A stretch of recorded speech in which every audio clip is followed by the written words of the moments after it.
Students, कैसे हैं आप सभी। स्वागत है आपका हमारे YouTube channel MP link classes में। स्टूडेंट्स, आज हम लोग आपके लिए 8 ग्रेड अभ्यास पुस्तिका सामाजिक विज्ञान कक्षा 8वीं के लिए हमने अध्याय 4 लेके आए हैं। इसके पहले के वीडियो में आपको हमने अध्याय 3 तक कंप्लीट कर लिया था। इसकी जो वीडियोस हैं आप हमारे डिस्क्रिप्शन बॉक्स में लिंक आपको प्रोवाइड कर देंगे, वहाँ से आप डायरेक्ट देख सकते हैं या फिर डायरेक्ट आप चैनल में जाके इसको देख सकते हैं। तो ये 8 ग्रेड अभ्यास पुस्तिका सामाजिक विज्ञान 2023-24 की है। इसके हम लोग देखते हैं 4th अध्याय क्या दिया है।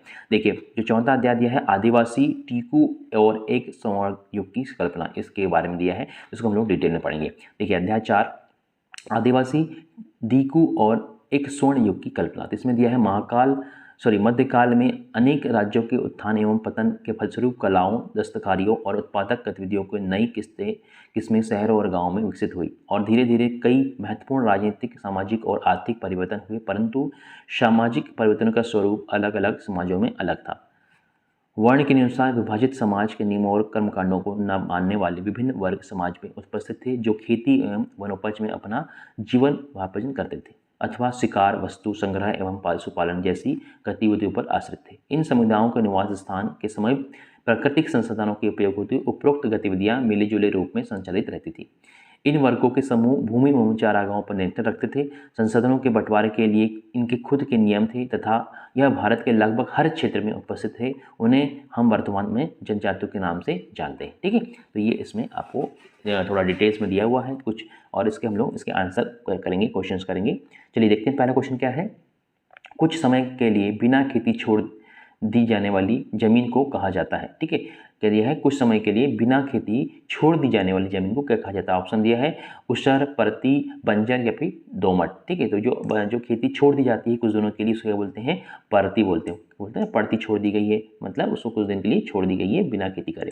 क्वेश्चन देखते हैं हम लोग, क्या दिया है सेकंड में, आपको कुछ सही जोड़ी बनानी है, सुमेलित कीजिए। ठीक है, तो इसमें आपको जो जनजाति दिया है उसके रहने के क्षेत्र को आपको सुमेलित करना है। जैसे कि बेगा जनजाति कहाँ रहती है, आपकी मध्य भारत में रहती है। ठीक है, इसके बाद आप देखेंगे खोंड, जो खोंड जनजाति कहाँ पर रहती है आपकी, ये उड़ीसा में रहती है। फिर लबाड़िया जो है आंध्र प्रदेश में रहती है और गद्दी करके रहती है कुल्लू में। ठीक है, इस तरह से जो है जो आदिवासी जनजातियाँ हैं वो उसके बारे में इन्हें यहाँ पे डिटेल में मांगा। तो इसका जो आंसर आप दे देंगे, क्या देंगे, बी नंबर का देंगे कि फर्स्ट का थर्ड, सेकंड का फर्स्ट, थर्ड का फोर्थ और डी का सेकंड। ठीक है, इस तरह से आपका आंसर आप दे सकते हैं। चलिए क्वेश्चन देखते हैं हम लोग। तीसरा नंबर क्या दिया है, सॉन्ग्स ऑफ दी मेकल पुस्तक के लेखक कौन थे। तो ऑप्शन दिया है Verrier Elwin, Shamrao Hivale, Adams Smith and Johns या फिर एस्ले। तो सही आंसर क्या जाएगा आपका इसमें, ए नंबर का है Verrier Alvin and Shamrao Hiwale जो थे इस पुस्तक के लेखक हैं। क्वेश्चन देखते हैं फोर्थ क्या दिया, देखिए झारिया और रानीगंज की कोयला खदानें स्थित हैं।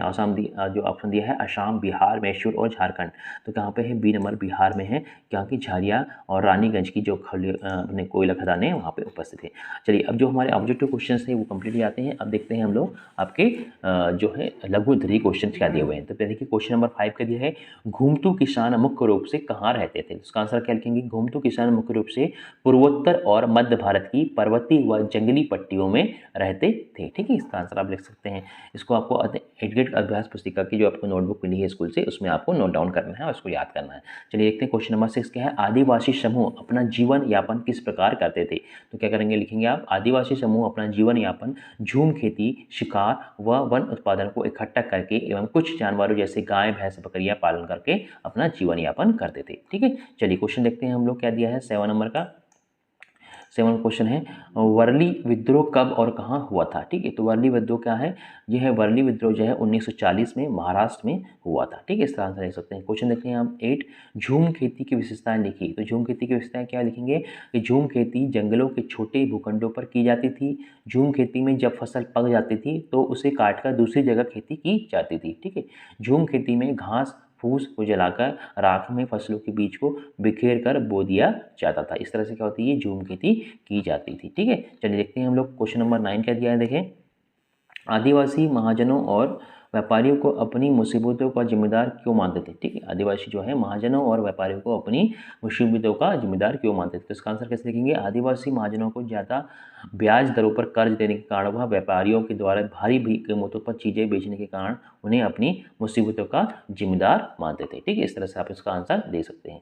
चलिए क्वेश्चन देखते हैं हम लोग 10 नंबर का दिया है, जनजाति समूह ने बिरसा का समर्थन क्यों किया? ठीक है, बिरसा मुंडा आपने सुना ही होगा, तो जनजाति समूह ने बिरसा का समर्थन क्यों किया? तो जनजाति समूह ने बिरसा का समर्थन इसलिए किया क्योंकि वे उसे अपना भगवान मानते थे। उन्हें यकीन था कि वह उनकी समस्याएं दूर करने आया है।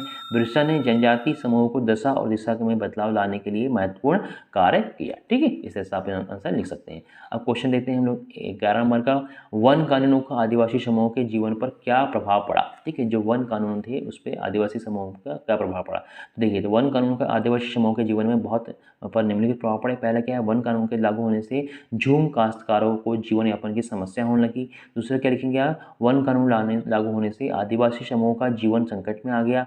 तीसरा क्या है, आदिवासी समूह को मजबूरन रोजगार की तलाश में दूसरे इलाकों में जाना पड़ा। ठीक है, इस तरह से आप इसका आंसर दे सकते हैं। क्वेश्चन नंबर 12 है, झूम काश्तकारों को स्थायी रूप से बसाने में अंग्रेज को असफल रहे। तो झूम काश्तकारों को बसाने में अंग्रेज लिए असफल रहे क्योंकि झूम काश्तकारों को परंपरागत कृषि की अपेक्षा स्थायी कृषि में अक्सर नुकसान ही हुआ, क्योंकि उन्हें खेत अच्छी उपज नहीं दे पाते थे। ठीक है, इस तरह से आप इसका आंसर लिख सकते हैं। क्वेश्चन लिखते हैं 13 क्या दिया हुआ है, बिरसा आंदोलन ने आदिवासी समाज में क्या सुधार लाए? ठीक है, तो जो बिरसा मुंडा थे उन्हें आदिवासी समाज में क्या सुधार लाए? तो क्या आएगा, बिरसा आंदोलन ने आदिवासी समाज में निम्नलिखित सुधार लाए। वैसा क्या है, बिरसा ने शराब व जादू टोने पर विश्वास करने को विरोध किया। ठीक है, पहले क्या है, बिरसा ने शराब और जादू टोनों पर विश्वास करने को विरोध किया। गांव की वह अपने आसपास की सफाई पर बल दिया। ठीक है, उनने क्या करा, गांव के आसपास की और अपने जहाँ पे आप रहते हैं वहाँ की सफाई पे बल दिया। तीसरा क्या है, बिरसा ने अन्याय का विरोध कर आदिवासियों को आत्मनिर्भर बनाने में सक्षम बनाया। ठीक है, इस तरह आंसर आप लिख सकते हैं। क्वेश्चन देखते हैं हम लोग 14 क्या दिया हुआ है, बिरसा आंदोलन के महत्वपूर्ण परिणाम क्या थे? इसका आंसर क्या लिखेंगे आप, बिरसा आंदोलन के महत्वपूर्ण परिणाम निम्नलिखित थे। पहला, बिरसा आंदोलन ने औपनिवेशिक सरकार को ऐसे कानून लागू करने के लिए मजबूर किया कि जिनके जरिए डीकू लोग आदिवासियों की जमीन पर आसानी से कब्जा ना कर सके। दूसरा क्या है, बिरसा आंदोलन ने यह बता दिया कि आदिवासी अन्याय का विरोध करने में सक्षम है। तीसरा, इस आंदोलन में प्रशासनिक सुविधाओं को और भी बेहतर बनाया गया। ठीक है, इस तरह से आपके जो है 14 क्वेश्चन थे इस अध्याय के, वो हमने कंप्लीट कर लिए हैं। तो ये वीडियो आपको कैसा लगा हमें कमेंट बॉक्स में बताएं। वीडियो को लाइक करें, शेयर करें अपने फ्रेंड्स को, ताकि उन्हें भी इनका लाभ मिल पाए। और अगर हमारे चैनल को आपने सब्सक्राइब नहीं करा है तो चैनल को सब्सक्राइब जरूर कर दें, ताकि इसके आने वाले जो वीडियो है आपके कोर्स से संबंधित आपको तुरंत मिल जाएंगे। तो वीडियो देखने के लिए बहुत बहुत धन्यवाद। Thank you for watching.